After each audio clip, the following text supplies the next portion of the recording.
20 Saya di sini akan mengerjakan presentasi UAS studi hadis dengan tema kualitas dengan tema pembagian hadis kecuali secara kuantitas sanad dan kualitas sanad. Hadis sendiri adalah segala sesuatu yang disandarkan kepada Nabi Muhammad SAW, baik berupa perkataan, perbuatan, sifat, dan yang lainnya. Hadis dibagi menjadi beberapa macam.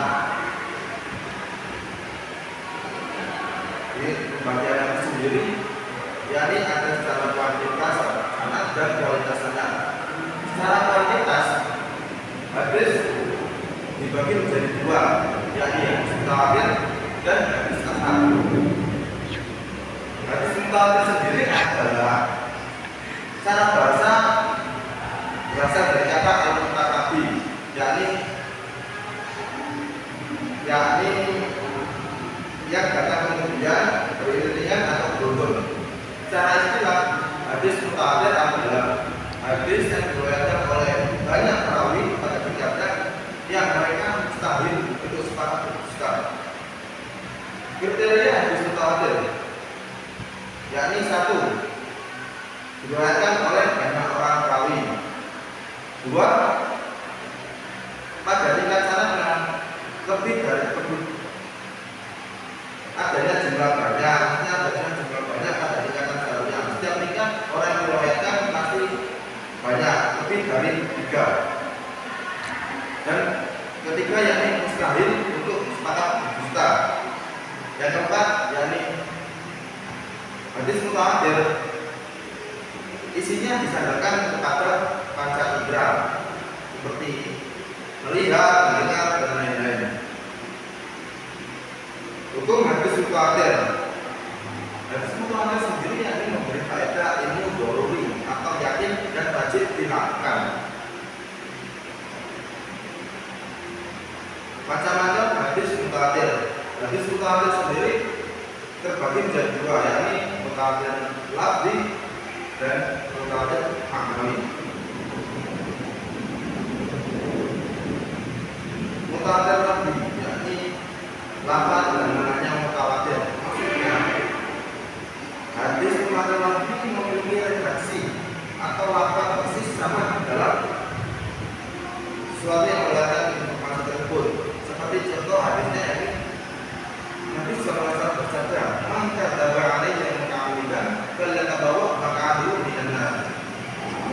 Untuk hadis mutawatir maknawi, yakni hadis yang memiliki makna umum sama walaupun berbeda redaksinya atau lafaznya. Seperti itu. Yang kedua, yakni hadis ahad. Hadis ahad adalah hadis yang tidak memenuhi kriteria hadis mutawatir. Hadis ahad sendiri dibagi menjadi 3 macam. Yang ini ada hadis masyhur, hadis aziz, dan hadis dhalil. Hukum hadis ahad.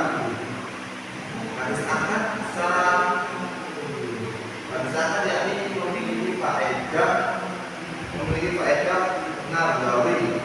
nagari yang artinya ilmu yang diperlukan dengan melakukan penelitian dan pemeriksaan lebih dahulu. Apakah jumlah perawi yang sedikit itu memiliki sifat-sifat atau kriteria untuk perawian hadis? Menurut jumhur ulama, hadis ahad dapat diamalkan jika perawi memenuhi serangan ketentuan tersebut. Macam-macam tadi ada juga, yaitu hadis masyhur, hadis dan dhalil. Hadis masyhur adalah hadis yang diriwayatkan oleh 3 orang perawi atau lebih, tapi tidak sampai mencapai kriteria hadis mutawatir. Hadis masyhur juga dibagi menjadi 2, yakni masyhur istilahi dan masyhur ghairu istilahi. Selanjutnya yakni hadis aziz.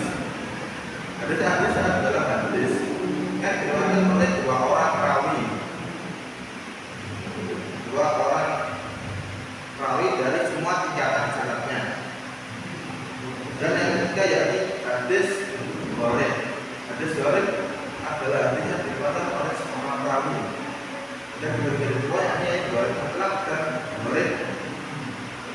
tasbih. Itu baru mutlak, yakni seperti contoh hadis tentang niat yang berkaitan dengan Umar bin Khattab, yakni innamal a'malu binniyat wa innamal likulli imri'in ma nawa, dan seterusnya. Selanjutnya yakni pembagian hadis secara kualitas sanad.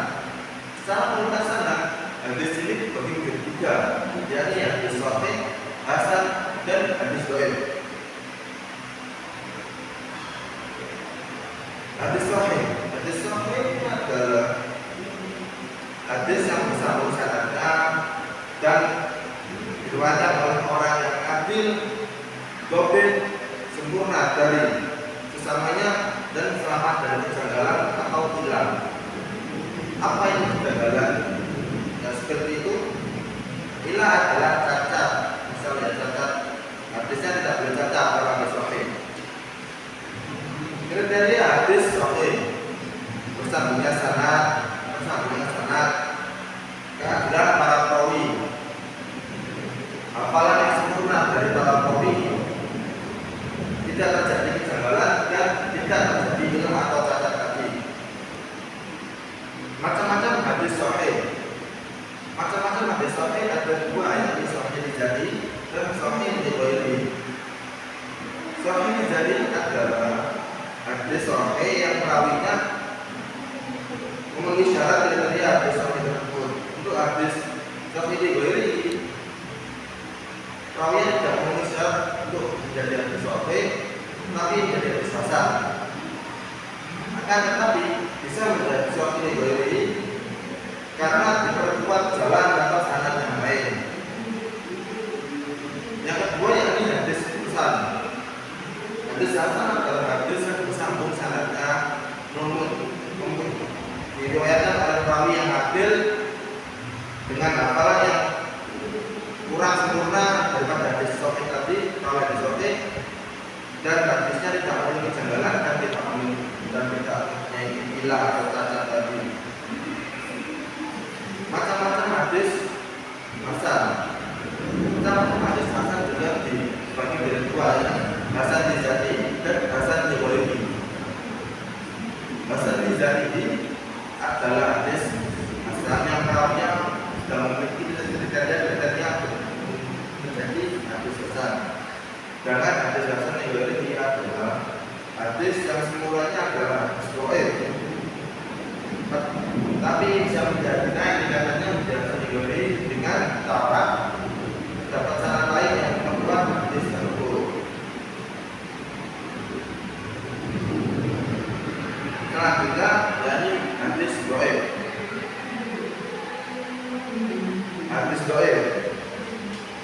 Hadis dhaif menurut bahasa berasal dari menurut bahasa artinya lemah atau sakit.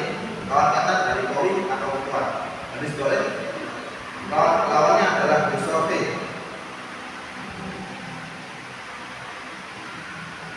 Apa pendapat cari bilangnya? Yakni hadis dhaif adalah hadis yang tidak memenuhi kriteria seperti hadis hasan dan hadis sahih. Klasifikasi hadis dhaif. Hadis dhaif dibagi menjadi 4 klasifikasi, yakni dipandang dari sudut matan sanad, dari sudut sanad matan. Yang kedua, dhaif dari sudut matan atau sanad. Ketiga, dhaif dari sudut matan dan sanad secara bersamaan. Yang keempat, dhaif dari persamaan sanad. Itu yang pertama, dari sudut matan, dari sudut sanad matan dari dua, yakni hadis mauquf dan hadis maqtu'. Hadis mauquf adalah hadis yang diriwayatkan dari para sahabat, baik berupa perkataan, perbuatan, dan akhirnya. Kedua, hadis maqtu' adalah hadis yang diriwayatkan dari para tabi'in, baik berupa perkataan, perbuatan, maupun akhirnya. Yang selanjutnya yakni dhaif dari sudut matan atau sanad. Ini menjadi 3 lagi, yakni ada hadis mudraj, ada hadis maklub, dan hadis mustahab. Hadis mudraj berarti kasih sifat. Jadi hadis mudraj adalah hadis yang di dalamnya terdapat tambahan kata di awal hadis, tengah maupun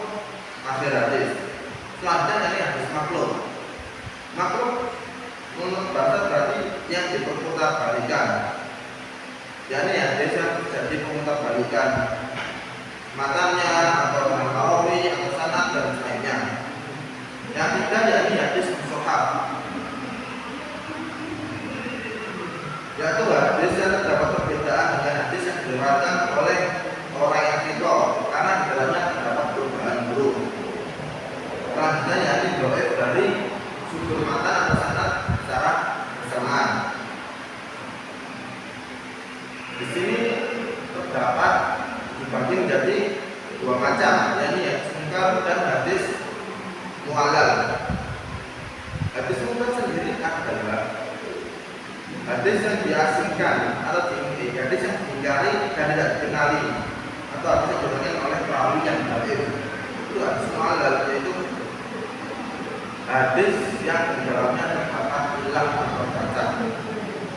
Selanjutnya yakni dhaif dari persambungan sanad dan dhaif dari persambungan sanad. Jadi menjadi empat, yakni ada hadis mursal, hadis munqati, hadis mudhal dan hadis mu'allaq. Hadis mursal adalah hadis yang gugur nama sanad akhirnya, yakni sahabat. Hadis munqati yakni gugur nama sanadnya, gugur sanad setelah sahabat dan seterusnya secara dua kali dan tidak berturut-turut. Untuk hadis mudhal sanadnya gugur yakni dua kali secara berturut-turut, dua kali secara berturut-turut, dan yang terakhir dari hadis mu'allaq. Sanad pertama gugur satu maupun lebih atau sanad di atas perawi yang gugur. Cukup sekian nasihat dapat saya sampaikan. Kurang lebihnya saya mohon maaf. Assalamualaikum warahmatullahi wabarakatuh. Waalaikumsalam.